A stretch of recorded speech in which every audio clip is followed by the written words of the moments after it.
কিন্তু অবশ্যই এটা রেকমেন্ডেড যে তোমরা হচ্ছে এই ডেফিনিশন গুলা লিখো, কারণ এগুলো মানে just standard definition, but still তোমরা যদি বুঝায় বলতে পারো, আমি যদি বুঝছি যে তোমরা বুঝছো, তাহলেই তোমরা মার্কস পাবো। আচ্ছা, তো ইলেকট্রিসিটির ফার্স্টে যেটা বলছিলাম যে চার্জের ফর্মাল সংজ্ঞা হচ্ছে যে charge is an electrical property of atomic particles of which matters consist. So basically এটা একটা ম্যাটেরিয়াল প্রপার্টি। আমরা জানি যে প্রতিটা অ্যাডমিট করে নিই কোথায় অ্যাডমিট অফ, আচ্ছা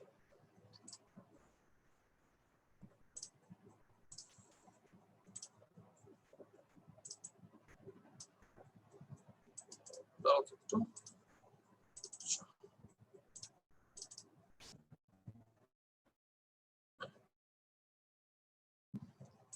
আমরা জানি যে প্রতিটা ম্যাটেরিয়ালই অ্যাটম দ্বারা তৈরি, যেখানে মাঝখানে থাকবে নিউক্লিয়াস। আচ্ছা, আমি তোমাদের তার আগে একটা প্রশ্ন করতে চাই। তোমাদের কেউ কি আছে যে এখানে কমার্স ব্যাকগ্রাউন্ড থেকে আসছো? একটু জানতে চাচ্ছিলাম। রেকর্ড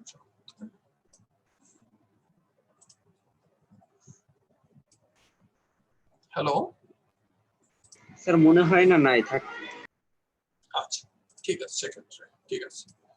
না আমি জানতে চাচ্ছিলাম, কারণ তাহলে তাদের জন্য আমি একটু মানে ইন ডেপথ বোঝাবো, বা তাদের যদি এক্সট্রা প্রশ্ন থাকে আমি কি করতাম, কারণ দেখা গেছে যে কমার্স ব্যাকগ্রাউন্ড থেকে কেউ কেউ আসে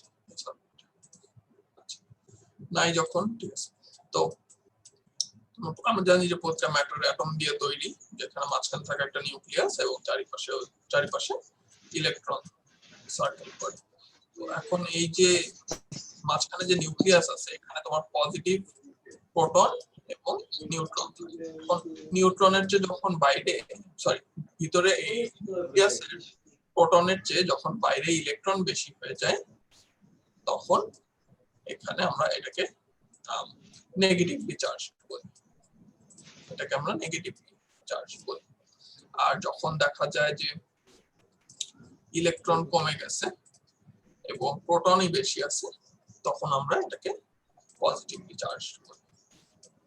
এখন কিছু ম্যাটেরিয়াল আছে, যখন ম্যাটেরিয়াল করে দিছি, দাও দাও মাইক্রোফোনটা কার? তোমরা মাইক্রোফোন মিউট রেখো যদি মানে ক্লাসের প্রশ্ন না থাকে।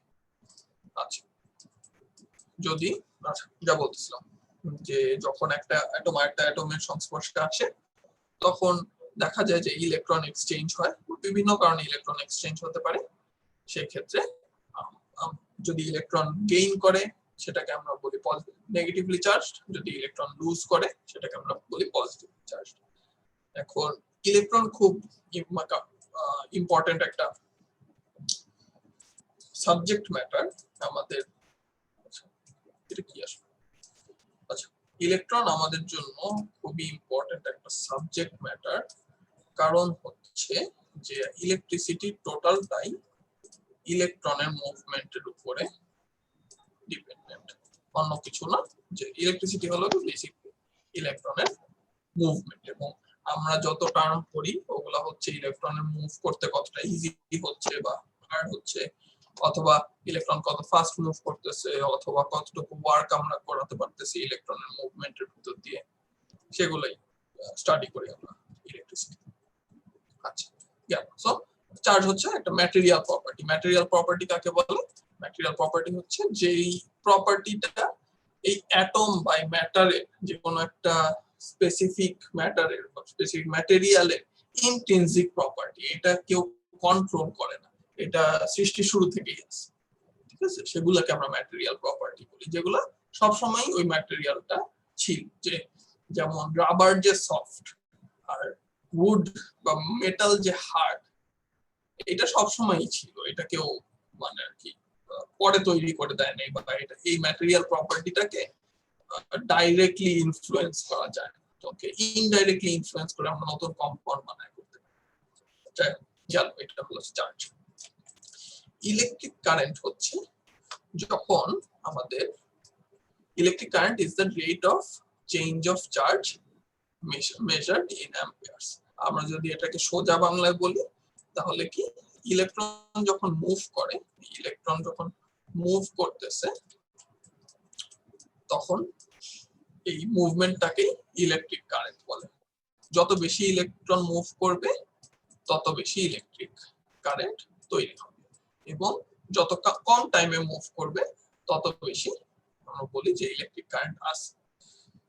যত মানে চার্জ গুলো যত তাড়াতাড়ি মুভ করবে, এটাকে একদম যদি আমরা ফর্মুলা আকারে প্রকাশ করতে চাই সেই ক্ষেত্রে এটা হবে, যদি ক্যালকুলাসে বলো তাইলে ddt অফ কিউ, এবং তোমাদের যদি ক্যালকুলাস হার্ড লাগে সেই ক্ষেত্রে তোমরা জাস্ট বলতে পারো কিউ বাই টি। আচ্ছা, এখানে একটু বলে রাখি, চার্জকে আমরা কিউ দিয়ে প্রকাশ করি, ঠিক আছে? যখন আমরা কিউ বলি তার মানে এটাকে আমরা চার্জ, ছোট কিউ হোক বড় কিউ হোক দুইটাই চার্জ বোঝায়। আচ্ছা, সো আমরা ইলেকট্রিসিটি কি দেখতেছি, ইলেকট্রিসিটি আই, যেটার ইউনিট হচ্ছে অ্যাম্পিয়ারস। ইলেকট্রিসিটি আই হচ্ছে একটা ইউনিট টাইমে, ঠিক আছে, একটা ইউনিট টাইমে কতটুকু চার্জ পাস করতেছে একটা জায়গার ভিতর দিয়ে। যত তার মানে এই উপরে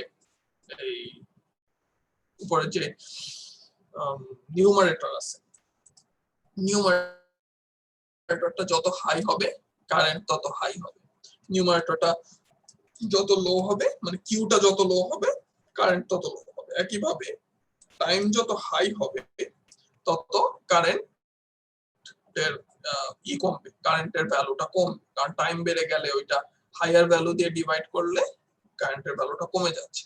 আবার টাইম যত কমে যাবে মানে একটা অ্যামাউন্ট অফ চার্জ একটা জায়গা দিয়ে পাস করতে যত কম সময় লাগে তার মানে ওখানে তত বেশি কারেন্ট আসে। এটা হচ্ছে ইলেকট্রিসিটি চার্জ এবং টাইমের মধ্যে একটা রিলেশন। নেক্সট আসে ভোল্টেজ, ঠিক আছে? ভোল্টেজ বোঝানোর জন্য আমাদেরকে অবশ্যই একটা সার্কিট দেখতে হবে। সার্কিটটা হলো কি আমরা ওই আগের ক্লাসে যে বেসিক সার্কিটটা দেখছিলাম সেটা, যে আমাদের কাছে একটা ভোল্টেজ সোর্স আছে, এখানে একটা ওয়্যার আছে এবং ওয়্যারের সাথে একটা রেজিস্টর লাগানো। এটা একদম বেসিক একটা সার্কিট। এই ভোল্টেজ সোর্সটা ভোল্ট দিচ্ছে, এখান দিয়ে কারেন্ট ফ্লো করতেছে এবং কারেন্টটা এই রেজিস্ট্যান্সে গিয়ে বাধা পাচ্ছে, কিছুটা বাধা পাচ্ছে এবং তারপরে পাস করতেছে। আচ্ছা, এখন ভোল্টেজ হচ্ছে আমরা যদি একটা ইলেকট্রনকে নেই, এই ইলেকট্রনটাকে পুরা সার্কিট দিয়ে সার্কেল করে আবার এই যে ভোল্টেজ সোর্সে চলে আসবে, এই নেগেটিভ পোলে এসে এটার পাথ শেষ হয়ে যায়, ঠিক আছে? এটার জার্নি শুরু হয় পজিটিভ থেকে এবং জার্নি শেষ হয় নেগেটিভ পোলে একটা ভোল্টেজ সোর্সে। এই যে পুরা পাথটা সার্কিটটা ট্রাভেল করলো একটা ইউনিট চার্জ হচ্ছে বেসিক্যালি ইলেকট্রন। এইটা করতে যে পরিমাণ ওয়ার্ক খরচ হয়েছে সেই ওয়ার্কটাকেই আমরা ভোল্টেজ বলি। এবং আমরা যদি এটার একটা ইকুয়েশন লিখতে চাই, ইকুয়েশনটা হবে V equals to work done, মানে এই পুরো কাজটা করতে যে ওয়ার্ক লাগলো। আচ্ছা, ক্যালকুলাসে লেখে হচ্ছে ছোট w ddq অফ ছোট w, এবং ক্যালকুলাস যদি না করতে ইচ্ছা করে সেই ক্ষেত্রে তোমরা লিখবো বড় w ডিভাইডেড বাই, ঠিক আছে? এটা মানে হচ্ছে এখানে যতগুলা ইলেকট্রন পাস করছে, এটা হচ্ছে যতগুলা ইলেকট্রন পাস করছে, আর এটা হচ্ছে অতগুলা ইলেকট্রন পাস করতে যে পরিমাণ ওয়ার্ক হয়েছে। ওয়ার্কের ইউনিট হচ্ছে জুল, চার্জের ইউনিট হচ্ছে কুলম্ব, ঠিক আছে? এবং আমাদের এই ভোল্টেজের ইউনিট হচ্ছে ভোল্টস। সো এই আমরা যদি টোটাল ওয়ার্ককে মানে ধরো 10 জনের কাজ 10 জন মানুষ কাজ করছে 100, 10 জন মানুষ 100টা বস্তা উঠাইছে, তো একজন মানুষ কয়টা বস্তা উঠাইছে ওই রকমই এই ওয়ার্কটা হলো গিয়ে যে কতখানি ওয়ার্ক হয়েছে। তো আমরা ধরো ইলেকট্রন গুলাকে মানুষ ধরি, তো 10 জন মানুষ, এখানে হবে হচ্ছে 10 জন মানুষ, আর এখানে হচ্ছে 100 বস্তা 100, তাহলে প্রতিজন মানুষ কয় বস্তা উঠাইছে। যদি সবাই একই সমান বস্তা উঠায় তাহলে ওটা হয় হচ্ছে 10 বস্তা। এবং এখানেও একই জিনিস, যে 10টা ইলেকট্রন যদি 100 মানে পুরাটা ঘুরে আসতে 100 জুল ওয়ার্ক করে, তাহলে একটা ইলেকট্রন কত করছে? 10 মানে, এবং 10টা হলো গিয়ে ভোল্ট, 10 ভোল্টস কাজ করছে। ঠিক আছে, সো এটা হচ্ছে তোমার ভোল্টেজের সংখ্যা। সো চার্জ হচ্ছে প্রপার্টি, ইলেকট্রিক কারেন্ট হলো গিয়ে চার্জ গুলা যেভাবে যে ট্রাভেল করে, কত ফাস্ট ট্রাভেল করতেছে সেটার একটা প্রপার্টি, এবং ভোল্টেজ হচ্ছে এই যে পুরোটা ট্রাভেল করলো কতটুকু ওয়ার্ক করছে প্রতিটা ইলেকট্রন, সেটার প্রপার্টি হচ্ছে ভোল্টেজ। নেক্সট আমরা যে রেজিস্ট্যান্স, রেজিস্ট্যান্সের ফর্মাল সংজ্ঞা হচ্ছে the resistance R of an element denotes its ability to resist the flow of electric current. It is measured in ohms. আচ্ছা, তার মানে হচ্ছে রেজিস্ট্যান্স হচ্ছে যে এই যে এই সার্কিটে ট্রাভেল করার সময় যে বাধা পাচ্ছে ইলেকট্রনটা, বা ইলেকট্রনটা যেখানে মানে ওয়ার্ক বেশি করতে হচ্ছে, বা যেখান থেকে আমরা ওয়ার্ক আউটপুট পাচ্ছি কিভাবে? কারণ যদি ধরো এখানে রেজিস্ট্যান্সটা যদি না থাকতো, ধরো ইমাজিন করো এখানে রেজিস্ট্যান্স তো নাই, সেই ক্ষেত্রে ইলেকট্রন কোনো বাধা ছাড়াই চলে যেত পুরোটার ভিতর দিয়ে। কিন্তু এখানে যেহেতু একটা বাধা আসছে, তার মানে এখানে কিছুটা ওয়ার্ক করতে হয় ইলেকট্রনকে। ওই এই যে এখানে যে বাধাটা, মানে যে প্রপার্টিটা এখানে বাধা দিচ্ছে, সেই প্রপার্টিটাকে আমরা রেজিস্ট্যান্স বলি। সাধারণত যেটা হয় যে এটা একটু অফ দ্য বুকস, সেটা হচ্ছে যে সাধারণত আমরা যখন আমাদের সার্কিট গুলা করব, তখন এই যে একটা স্ট্রেট লাইন যদি থাকে, ঠিক আছে, ধরো এরকম একটা স্ট্রেট লাইন আছে, এই ক্ষেত্রে আমরা বলবো যে এখানে কোনো রেজিস্ট্যান্সই নাই, এখানে কোনো রেজিস্ট্যান্সই নাই। কিন্তু রিয়ালিটিতে তুমি যদি এরকম একটা ওয়্যারও লাগায়, এখানেও কিছুটা রেজিস্ট্যান্স আছে।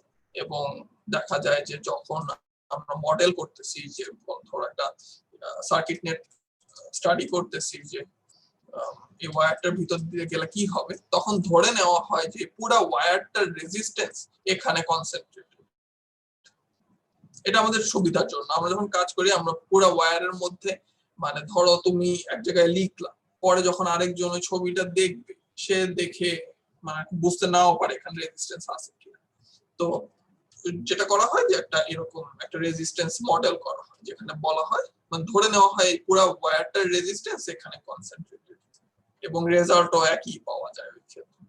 এবং তুমি যদি এভাবে ছবি আঁকো যে ওই ওয়্যারটার রেজিস্ট্যান্সও এরকম স্কুইড এই আকারে আরেকটা রেজিস্ট্যান্স এঁকে দাও, সেই ক্ষেত্রে যখন তোমার অন্য কেউ তোমার সার্কিট দেখবে, সেও বুঝতে পারবে।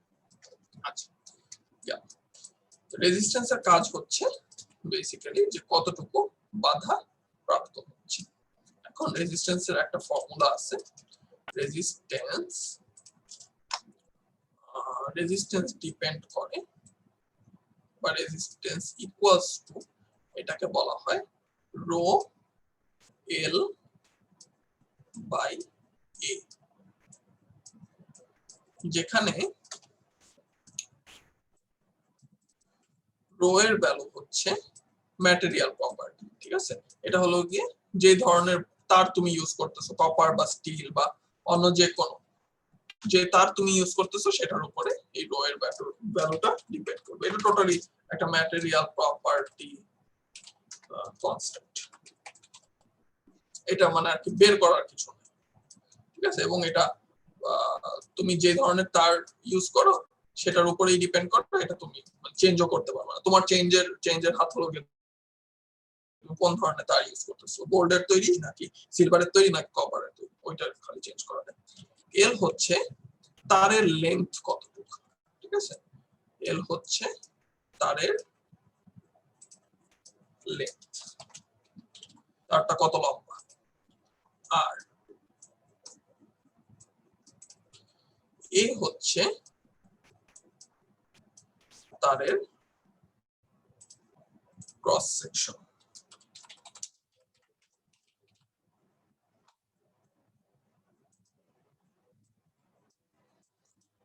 ক্রস সেকশন বলতে আমরা কি বুঝি?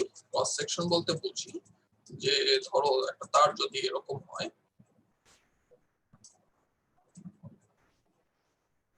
এটা যদি একটা তার হয়, এই তারের একটা মাথা যদি কাটো তুমি, তারপরে ওই মাথাটাতে যে জায়গাটা কাটছো ওই জায়গার এরিয়াটা যদি নাও, যে এরিয়াটা আমরা পাই ওইটাকে আমরা বলি ক্রস সেকশন, আর একটু ডেসক্রিপটিভলি ক্রস সেকশনাল এরিয়া।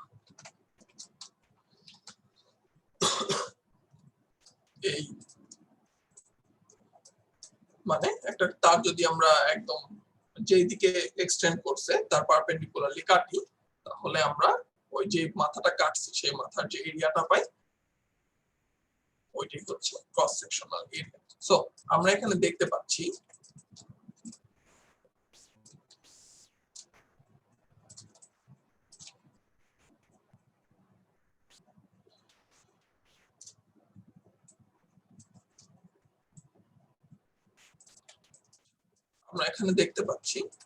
যে যদি একটা তারের তোমার ম্যাটেরিয়ালটা চেঞ্জ হয় তাহলে রো চেঞ্জ হবে, আর যদি তুমি একটা তারের লেন্থ বাড়াও তত বেশি তোমার রেজিস্ট্যান্স বাড়তে থাকবে, লেন্থ বাড়লে রেজিস্ট্যান্স বাড়তে থাকবে।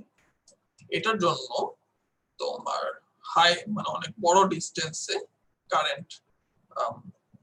কারেন্ট কন্ডাক্ট করা খুব হার্ড, কারণ ওখার মধ্যে তারটা হিটেড হয়ে যায়, তার হিটের মধ্যে দিয়ে তোমার কারেন্টের ইলেকট্রিসিটি মানে কারেন্টের এনার্জি লস, ঠিক আছে।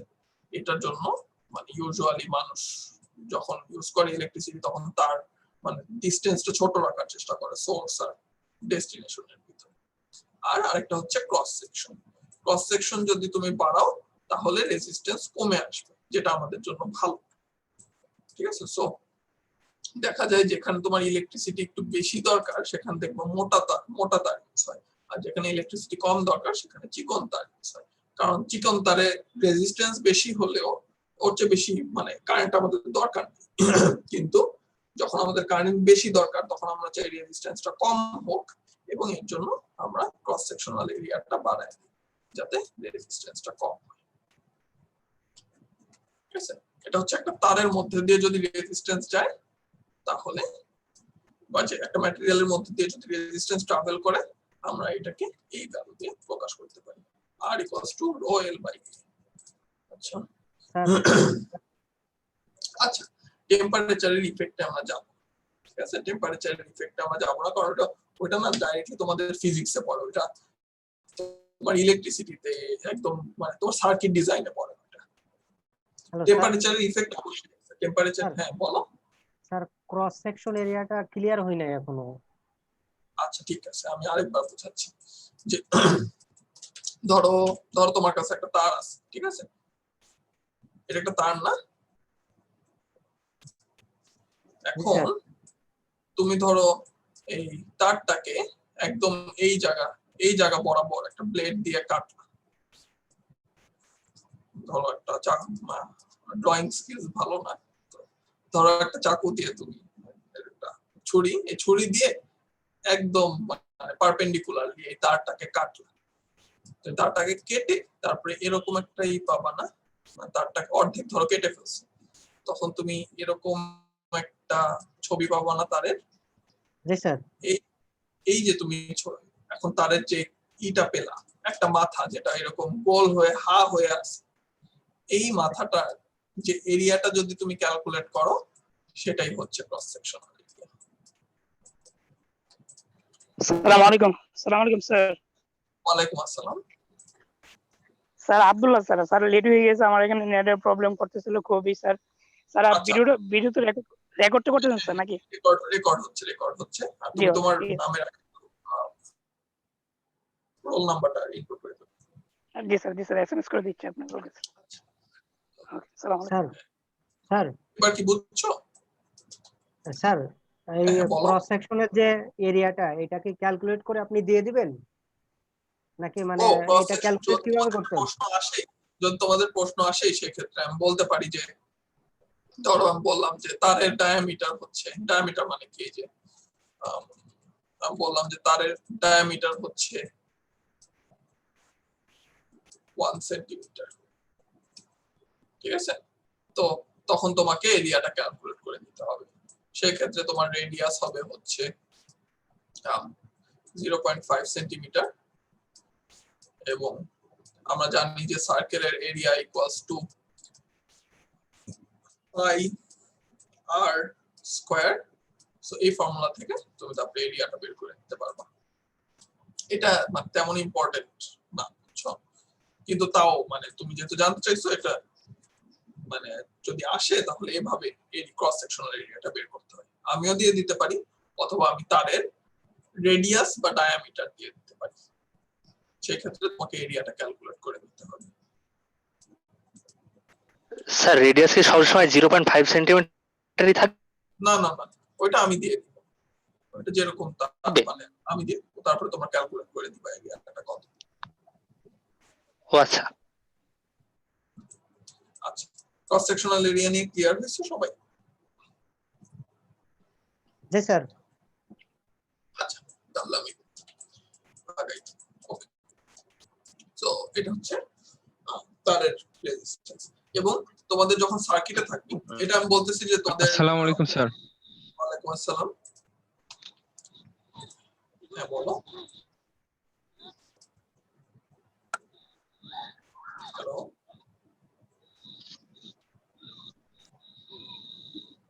আচ্ছা মিউট করে দিচ্ছি। তুমি তোমার প্রশ্ন থাকলে তুমি আনমিউট করে আবার বলো।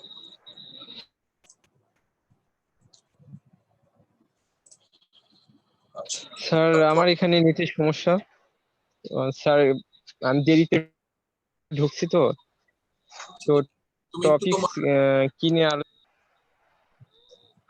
আচ্ছা, এই পুরো ক্লাসটা রেকর্ড হচ্ছে, বুঝছো তো? তো অলরেডি প্রায় 15-20 মিনিট হয়ে গেছে। আমি যদি আবার শুরু করি তাহলে মানে অন্যরা বসে থাকবে। তুমি যতটুকু মিস করছো এটা তুমি একটু কাইন্ডলি রেকর্ডিং দেখি। আর এখন যা পড়াচ্ছি ওগুলো একটু ফলো করার চেষ্টা করো। আচ্ছা, তো এই হলো ক্রস সেকশনাল এরিয়া। ও হ্যাঁ, যদি দেখা যায় তারের রেজিস্ট্যান্স মেজার করতে দিছি তখন তোমরা এই ফর্মুলাটা ইউজ করবা। কিন্তু যখন সার্কিটে থাকবে, ঠিক আছে, সার্কিটে যখন কোন সার্কিট ডায়াগ্রামে আমি যদি রেজিস্ট্যান্স দেই, অবশ্যই মানে রেজিস্ট্যান্সের ভ্যালুটা দেওয়া থাকবে। বা তোমরা, আমি রেজিস্ট্যান্সের আরেকটা ফর্মুলা দিব ওহমস লতে গিয়ে, আমরা আগে ক্লাসেও পড়ছিলাম। তোমরা ভোল্টেজ আর কারেন্ট দিয়ে সেই ক্ষেত্রে রেজিস্ট্যান্সটা বের করে নিবা। ওই ক্ষেত্রে তোমাদের এই যে এই ফর্মুলাটা ইউজ করার দরকার নাই যদি সার্কিট ডায়াগ্রামে দেওয়া থাকে। কিন্তু যদি বলা থাকে যে একটা তার আছে, এটা লেন্থ কত, এটা ক্রস সেকশনাল এরিয়া কত, রেজিস্ট্যান্স কত, সেই ক্ষেত্রে এই ফর্মুলাটা তোমরা ব্যবহার করবে। আচ্ছা, নেক্সট আমরা যে কন্ডাক্টেন্স, ঠিক আছে? কন্ডাক্টেন্স আর কিছুই না, কন্ডাক্টেন্স হলো গিয়ে রেজিস্ট্যান্সের উল্টা। রেজিস্ট্যান্স যদি হয় যে একটা ম্যাটেরিয়ালের ভিতর দিয়ে কত হার্ড কারেন্ট ফ্লো করা, কন্ডাক্টেন্স হলো গিয়ে একটা ম্যাটেরিয়ালের ভিতর দিয়ে কত ইজি কারেন্ট ফ্লো করা। এবং কন্ডাক্টেন্স কে আমরা জি দিয়ে প্রকাশ করি, এবং জি ইকুয়ালস টু 1 ডিভাইডেড বাই আর। তার মানে একটা ম্যাটেরিয়ালের রেজিস্ট্যান্স যত বাড়বে কন্ডাক্টেন্স তত কমবে। মানে রেজিস্ট্যান্স বেশি হলে ওইটা তো মানে অ্যাবিলিটিটা তো হারাচ্ছে ইলেকট্রিসিটি ফ্লো করার। একইভাবে রেজিস্ট্যান্স যদি কম হয় কন্ডাক্টেন্স তত বাড়বে। এখানে তোমরা মানে মনে রাখার জন্য জাস্ট ইংলিশ ল্যাঙ্গুয়েজ ইউজ করতে পারো যে এটা হচ্ছে রেজিস্ট, মানে কোনো কিছুকে বাধা দেওয়ার চেষ্টা করা থেকে আমাদের রেজিস্ট্যান্স আসছে। এবং একইভাবে কন্ডাক্ট মানে হচ্ছে কোনো কিছুকে চালিত করা, সেটা থেকে আমাদের কন্ডাক্টেন্স আসছে। আর কন্ডাক্টেন্সের কি হচ্ছে ইউনিট হচ্ছে সিমেন্স অথবা মোস। কিন্তু তোমরা মোসটা ইউজ করবে না, এটা খুব মানে এটা কেউ ইউজ করে না, এটা স্ট্যান্ডার্ড না। তোমরা সিমেন্স ইউজ করবে, ঠিক আছে, যখন তোমরা কন্ডাক্টেন্সের ভ্যালু লিখতেছো। তোমার কন্ডাক্টেন্স আসলে বেশিরভাগ জায়গায় লাগে না, কিন্তু কন্ডাক্টেন্স বের করা খুবই সহজ। তোমরা যদি কোনো রেজিস্ট্যান্সকে 1 দিয়ে রেজিস্ট্যান্সকে ভাগ করো, সেই ক্ষেত্রে তোমরা সঙ্গে সঙ্গে কন্ডাক্টেন্স পেয়ে যাবে। এটা নিয়ে কোনো সমস্যা নেই। একটু দাঁড়াও, কতক্ষণ বাকি? আচ্ছা, আমাদের আমি একটু 2 মিনিট অপেক্ষা করো, আমি তোমাদের অ্যাটেন্ডেন্সটা একটু দিয়ে নিই। আর রেজিস্ট্যান্সটাকে হচ্ছে 1 দিয়ে ভাগ করতে হবে, তাহলে হচ্ছে কন্ডাক্টেন্স 1 ডিভাইডেড বাই রেজিস্ট্যান্স হলো গিয়ে কন্ডাক্টেন্স।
আচ্ছা হ্যালো হালিমা এক গ্লাস পানি হ্যালো দে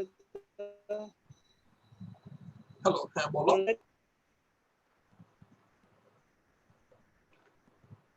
হ্যালো স্যার। স্যার আমার ডিসকানেক্ট হয়ে যাচ্ছিল আর কি মাঝে মাঝে, তো এখন কনফার্ম করা যায় স্যার। ও আচ্ছা আচ্ছা, শোনা যায় কিনা। Hello sir. হ্যাঁ বলো। স্যার এই কন্ডাক্ট্যান্সটা যদি আমি বের করতে চাই তাহলে রেজিস্ট্যান্সকে আমি 1 দিয়ে ভাগ দিব, তাই তো স্যার? এটি 1 দিয়ে ভাগ দিবা, তাহলে কন্ডাক্ট। স্যার 1 দিয়ে ভাগ দিলে তো স্যার রেজিস্ট্যান্সও যেটা কন্ডাক্ট্যান্স মানে সেম হলো। না, কখনোই সেম হলো না। আমি যদি স্যার বলি আপনি কেন স্যার? স্যার 100 যদি রেজিস্ট্যান্স হয়, হ্যাঁ সাপোজ 100 হচ্ছে রেজিস্ট্যান্স হলো, হ্যাঁ, ওইটাকে যদি আমি 1 দিয়ে ভাগ করি তাহলে রেজাল্ট তো 100ই আসবে। ও আচ্ছা আচ্ছা, আমি মনে হয় একটু বলতে ভুল করছি। আমি বোঝাচ্ছি যে 1 কে ওইটা দিয়ে ভাগ দেব, ঠিক আছে? মানে হচ্ছে এই যে ও ফর্মুলাটা দেখো, এই যে রেজিস্ট্যান্সের যে জায়গাটা আছে না, এখানে তুমি জি জি, রেজিস্ট্যান্সের ভ্যালুটা বসাবা। ওকে ওকে স্যার, বুঝছি। সরি, আমার স্যার মনে হয় ক্লান্তি স্যার আছে। উপরে ওটা হ্যাঁ, অন না আই? এটা 1, এটা 1, এটা 1। Okay sir. এখন হ্যাঁ, কন্ডাক্টেন্স গেল, রেজিস্ট্যান্স গেল। আচ্ছা, কন্ডাক্টেন্স নিয়ে আর কোনো প্রশ্ন আছে? আচ্ছা ফাইন। স্যার আমি ক্লিয়ার হইনি। হ্যাঁ হ্যাঁ, তুমি কন্ডাক্টেন্স নিয়ে ক্লিয়ার হও নাই? আচ্ছা, না স্যার। তো তোমার যদি একটা রেজিস্ট্যান্সের ভ্যালু থাকে, ঠিক আছে, এটা হলো ফর্মুলা যে কোনো কিছু কন্ডাক্টেন্স যদি তুমি বের করতে চাও, সেই ক্ষেত্রে তোমার অবশ্যই রেজিস্ট্যান্সটা দেওয়া থাকতে হবে, ঠিক আছে? সো রেজিস্ট্যান্স যদি হয় তোমার 100 ওহম, ঠিক আছে, ধরলাম আর কি 100 ওহম, এটাকে যদি তুমি 1 দিয়ে ভাগ করো, তুমি যা পাবা সেটাই হচ্ছে কন্ডাক্টেন্স সিমেন্স। তো 1 দিয়ে 100 ডিভাইড করলে হলো 0.01 আসে। তার মানে যেই ম্যাটেরিয়ালটির রেজিস্ট্যান্স হলো 100 ওহম, সেটার কন্ডাক্টেন্স হলো 0.1 সিমেন্স। জি স্যার ক্লিয়ার। ঠিক আছে।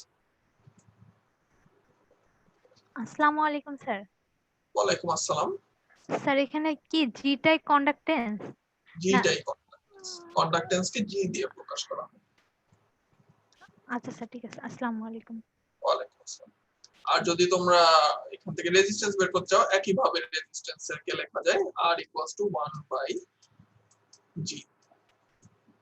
যে তোমাদের যদি কন্ডাক্টেন্সটা দেওয়া থাকে, সেটা 1 দিয়ে যদি কন্ডাক্টেন্সকে ভাগ করো, তাহলে তোমরা রেজিস্ট্যান্স পাচ্ছ।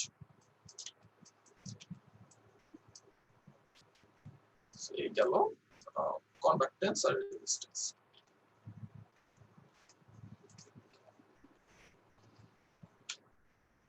আচ্ছা, এখন আমরা আসি আমাদের Ohm's লতে। Ohm's law states that voltage across a resistor is directly proportional to the current flowing through the resistor. তার মানে হচ্ছে আমরা যদি একটা রেজিস্টর নেই, এই যে এটা একটা রেজিস্টর, আমরা যদি এটার উপর একটা ভোল্টেজ অ্যাপ্লাই করি, এটার উপর একটা ভোল্টেজ 5 মিনিট আছে। আচ্ছা, 5 মিনিট বাকি, তো আমি এই মিটিংটা এন্ড করে আরেকটা মিটিং খুলতেছি, তোমরা ওইটাতে জয়েন করো। জি স্যার। ওকে স্যার, তাহলে স্যার আমরা লিভ নিলাম। হ্যাঁ হ্যাঁ, লিভ দিয়ে দাও, আমিও এন্ড করে দিচ্ছি।